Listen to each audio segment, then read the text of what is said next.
In 2008 to 2009, 7 teenagers broke into celebrity Hollywood homes including Paris Hilton and Lindsay Lohan, and they took whatever they wanted.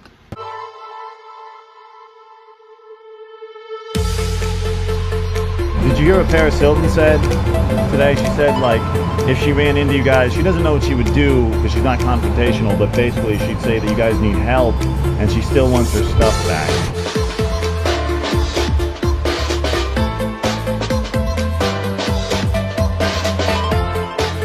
So what do you think about the movie? I haven't seen it yet. When are you going to see it? I'm going to see it tonight around 8, 10.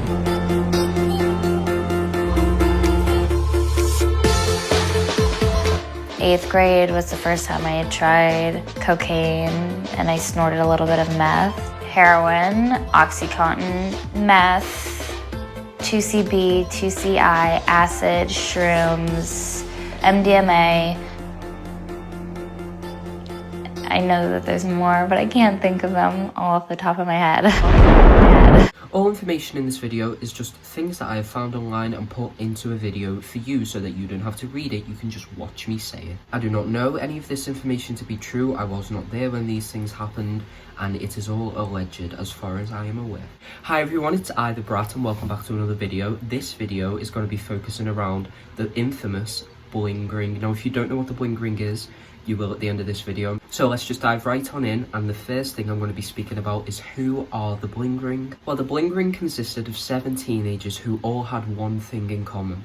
They wanted the world and they weren't afraid to take it. Rachel Lee. Rachel Lee is considered the ringleader of the group, and for good reason. She actually attended Calabasas High School but ended up getting expelled and she had to move to Indian Hills High School, and this is where she met and some would say manipulated Nick Prugo into taking part in the burglaries that will become the Bling ring. Nicholas Prugo.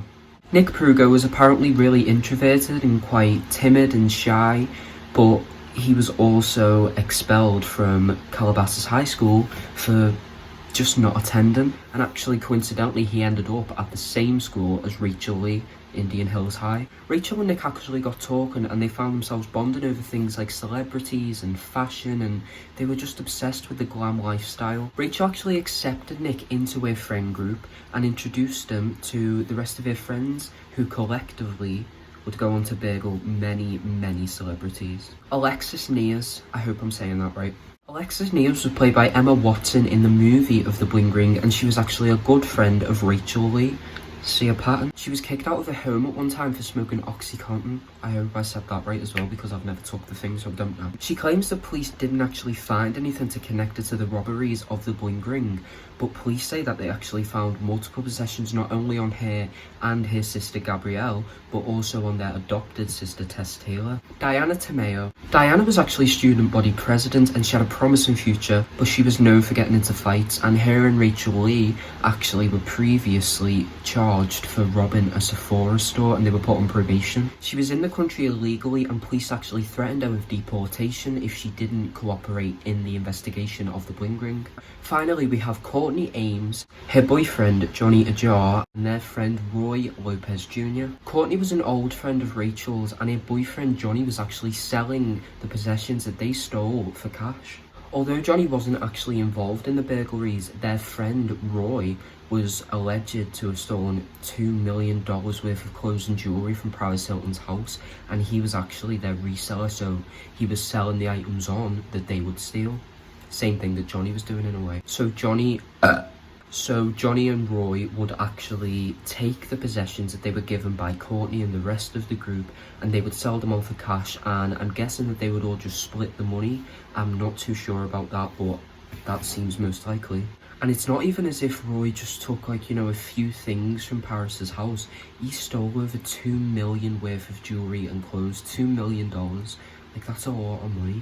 The teens robbed celebrities that they considered to have great style. I mean, after all, why rob people if you're not gonna like what you take? It's said that Rachel Lee actually referred to the burglaries as going shopping. They used Google Maps to find the addresses of their victims, and they would actually stalk their social media, like their Twitter, their Facebook, to find out when they'd be away to get some insight into their schedule, because, well, they didn't want to get caught. Rachel was apparently so manipulating have to do air quotes because this is actually a quote from Alexis Nears. Rachel was so manipulating. Nick did whatever she wanted. She started it all. That's an actual quote, so serving the tea today. Obviously, after hearing about how controlling and manipulative Rachel could be, this made me feel sorry for Nick when I was researching this case, because he sort of seemed like someone who was desperate to have friends, you know, since he was shy, apparently, and quite introverted. It would make sense that having this cool, popular friend would be something that he wouldn't want to lose. It's believed that she manipulated him many times into being involved in many of the robberies, and she is said to be the mastermind behind this whole thing. However, knowing what I know now about what Nick Prugo did, I think that it seems inevitable to me that Nick Prugo would have been arrested either way. Maybe this had something to do with it, you know, sparking up certain addictions and robbing and stuff like that. Maybe that definitely did put him on the wrong track, but what he was going to do later on, I don't think that could have been stopped. Nick had somewhat of a friend that he knew was going to be out of town, and Rachel Lee actually convinced him into going and robbing this person's house. Nick didn't really want to at first, but he was afraid of losing the friendship that he found with Rachel. After all, she was apparently really manipulative. They went to this person's house and they actually found $8,000 hidden under a bed. They stole it, they split the money, and they went on a shopping spree. But they didn't want to stop there. They actually decided that their first celebrity victim was going to be Paris Hilton. In October 2008, the Bling ring targets hotel heiress Paris Hilton. The reality TV star is as well known for her chihuahuas as she is for her Jimmy Choo shoes. Rachel chose Paris because she thought she was dumb enough to leave the door unlocked. So her and Nick actually went alone to Paris's house, and they were right. The door was unlocked. They actually did find a key underneath the mat, but they didn't need it. They just walked right in. I'm sorry if I keep walking over there. I'm checking that the camera's still on. They went through her things and they just took what they wanted. They were actually ruthless, to be honest. In the film, I don't know if this is true, but they considered taking a dog at one point. After finding out that they could do this, they got the rest of the friend group involved, and they robbed Paris over 5 times, at least 5 times that we know of. Paris didn't even report to police that she'd been stolen from until Lopez stole over $2 million worth of clothes and jewelry and just things from her home. I'm thinking that, you know, since she's Paris Hilton and she's got so much stuff, I wonder if she even noticed until $2 million's worth had gone, because they did take quite a lot before that, but obviously $2 million is very, very noticeable. I'm wondering if she even knew up until that point that this was happening. So suddenly this group of teenagers from Hollywood were living the high life. They had all this money, all these new clothes, all this cool stuff, and no one really knew what was going on. No one knew what they were doing. So as far as they were concerned, they were just now the rich kids in town, like all the other cool kids. This high life took a turn for the worst with Nick when he actually became addicted to cocaine, which he claimed that he found in Paris's house, and that was the first time he ever tried it. I don't know if I believe that or not, and I don't know if it's true. Obviously, I can't just come on the internet and be like, Paris Hilton takes cocaine, because that would land me in some trouble. But that is alleged, and that is what he said. Please ignore the mispronunciation of any names that I say in this video, because there are a lot that I don't know how to say. After this, the group were actually caught on surveillance footage whilst they were robbing the home of Audrina Patridge. I hope I said that right. Nick was actually said to be really anxious and sort of nervous in these robberies during all of them, so when this surveillance footage was released, it can't have helped. But either way, they continued to rob celebrities such as Megan Fox, Rachel Bilson, who they robbed 6 times, and Orlando Bloom. Rachel targeted Orlando Bloom's house because she liked the lingerie that his girlfriend at the time, now wife I believe, Amanda Kerr, would wear. I'm a poet. So they now had a lot of money that they spent on shopping sprees and drugs They had bags, they had clothes, they had jewellery, they had everything they could ever dream of and more. Alexis claims she didn't actually know that that's where they were going on that night. She was high on heroin and she actually took a trip outside to wee in the bushes. But at this point, Rachel was planning on moving in with her dad in Las Vegas, so she decided to go back in and rob some more stuff because she wanted Orlando Bloom's art as bedroom decorations. There were more robberies in between this. I'm not going to talk about them all because I don't want this video to be way too long for you to watch. But there were many robberies, including the ones that I just stated, you know, Megan Fox, Rachel Bilson, 6 times, can you believe that? But their final victim and Rachel's ultimate target was none other than Lindsay Lohan. At this point, Rachel actually lived in Las Vegas with her dad, but she returned because Lohan was her biggest conquest and fashion icon. Now, there's no way I'll ever believe that Rachel wasn't the ringleader of the Bling Ring after returning just to rob Lindsay Lohan, who she described as her fashion icon and biggest conquest. Like, come on, it's pretty clear that she was leading it. I wasn't there, so I don't know, so this is just alleged, but that is my personal opinion. They were out most nights partying, taking drugs. Nick, obviously, as I mentioned, had a bad habit of taking cocaine. I don't know if the rest of them took cocaine, but Alexis obviously took heroin a lot. She was high on heroin the time that they robbed Orlando Bloom's house. I guess this could be described as bittersweet for them because they had all of this money and clothes and cool things, and everybody was starting to pay attention to them because they were the new rich kids. They were the new group of people that had everything. You know, people sort of must have wanted to be them, looked up to them because of all of this cool stuff that they had. I mean, obviously they had the worry of being caught, but it didn't seem like Rachel was too worried about being caught this whole time. She seemed kind of calm about it all. She seemed like she'd done nothing wrong. They stole over $130,000 worth of Lindsay Lohan's things. Now, as I mentioned, Nick had symptoms of anxiety. I don't know if he actually had anxiety, but he loved Robin, obviously, and he loved having the things that they took, but he did not like being in that situation at all, and he started to get really worried about the surveillance footage that I mentioned before, because although they weren't actually identified, it was out, and it was public knowledge that people were doing this, that a group of, I don't know if it was known that they were teenagers, but a group of people were robbing celebrity houses in that area. And so Nick started to panic because he knew that if surveillance footage got out of Lindsay Lohan's house with them on, that would be seen by so many more people. Nick is addicted to cocaine. Alexis has a heroin problem. They have this anxiety of being caught, and it can't have been easy. That's not me saying, oh, boo-hoo them, you know, like, poor them, how hard that must have been for them. But you know what I mean. They took $130,000 worth of stuff from Lindsay Lohan's, I don't know whether to say house because I don't know if it was a house or like a mansion or whatever, so I'm just going to say home for this video. Now, Nick was actually right to be worried about Lohan's house because his face was captured on the CCTV. I mean, who does that? I mean, if you're going to rob someone, I mean, obviously don't rob anyone, but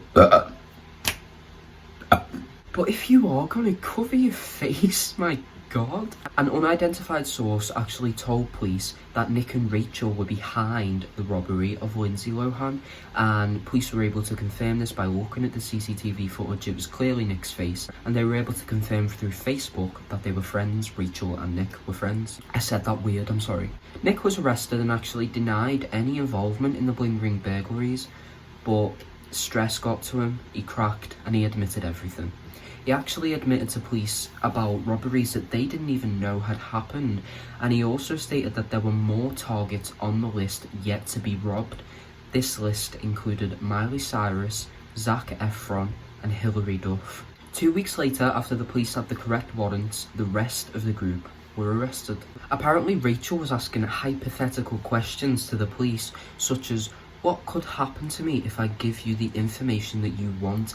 Basically threatening to rat Nick out and blame it on him. Now, Rachel seemed pretty confident and calm and cool about the whole thing because she actually thought that she had got rid of all of the evidence. But of course, she messed up. Police searched the house and they actually found a coat that was known to belong to Lindsay Lohan. They also found multiple topless pictures of Paris Hilton that were kept in her home and obviously the group had stolen. Now, as soon as police revealed to Rachel that they found these things and arrested her properly, she began behaving like she was ill, she was gagging, and she was acting like she was going to throw up and she needed assistance. Now, obviously, she was just doing this to see if the police would go easy on her. Sorry, not obviously, allegedly, but come on. 1 minute she's calm and cool and confident and all, I've done nothing wrong, and then they find bloody Lindsay Lohan's coat and Paris Hilton's topless pictures that she stole, and suddenly she's not well.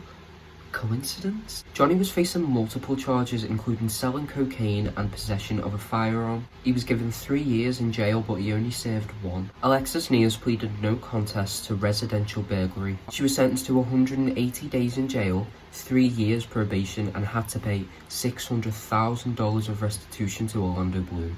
Now, in jail, she actually shared the same cell block as Lindsay Lohan, who she had previously burgled, and Lindsay was actually aware of this, obviously. So I can't imagine how awkward that must have been, but the two didn't actually speak during their time in jail. But can you imagine being Alexis Neas and being in jail for robbing a celebrity and then sharing a cell block with that same person that you robbed? Like, how awkward would that be? And can you imagine being Lindsay Lohan and having to share a cell block with that person that robbed over $130,000 worth of stuff from your home? I mean, obviously she didn't take it all, but she was a part of that. After 30 days in jail, Alexis was released, but was later arrested again for possession of heroin. They actually sent her to a luxury rehab in Malibu. She was there for a year, and she is said to be sober ever since. This was in December 2011. Rachel Lee pleaded no contest, but was sentenced to 4 years in prison. She was actually released on parole after only serving 1 year and 4 months. Now, Diana Tomeo actually pleaded, is it pleaded or pled? I don't think pled's a word. Well, either way, she pleaded no contest too and was actually sentenced as well. She was sentenced to 3 years probation and 100 days community service. Since being released, she claims that she has found God and is said to be on a good track. Lopez was given the same sentence and was actually credited 100 days for jail time that was already served. He ended up leaving California to work in Texas. I forgot to say this, but Courtney Ames was given the same sentence and actually went on to study child development in college. And finally, Nick Prugo. Nick Prugo was sentenced to 2 years in prison after pleading no contest like everyone else. He was credited for a year of time already served and a year for good behaviour. Now, after he actually got out of prison, he was arrested again. This time for allegedly stalking and soliciting men to rape his friend. He pleaded guilty for this. So that's the story of the Bling Ring. Those are the people that are involved, and there's actually a movie on this. The movie stars Israel Broussard, who is known for Happy Death Day and To All the Boys I've Loved Before. Emma Watson, who is obviously known for Harry Potter. Hermione Granger is an icon. And Taissa Farmiga, who's known for American Horror Story. Big up American Horror Story. And also movies like The Final Girl. Or is it The Final Girls? I don't know. It's one of them, and it's a funny movie. I like it. Although the movie isn't completely accurate, it is actually one of my favourite movies. It sparked my interest into making this video, my interest into researching the case, and I would recommend you watch it if you found this video in any way to be interesting. Paris Hilton actually allowed shooting for the movie to take place inside her house, so we actually get to see where the robberies actually took place in the film. It's not a documentary, it is an actual film, but the scenes where the group robbed Paris Hilton is actually shot in her house, which I think is really cool. So yeah, definitely check that out if you want to know more, or if you want to know less. I don't know, because it's not accurate, so thanks for watching, and if you have any more cases, leave them down below and I will check them out. Or if you have any more video suggestions or anything, leave a like, comment. I don't know why that's comment, but it is okay, just comment. Share, do what you want. Have a good day. Bye.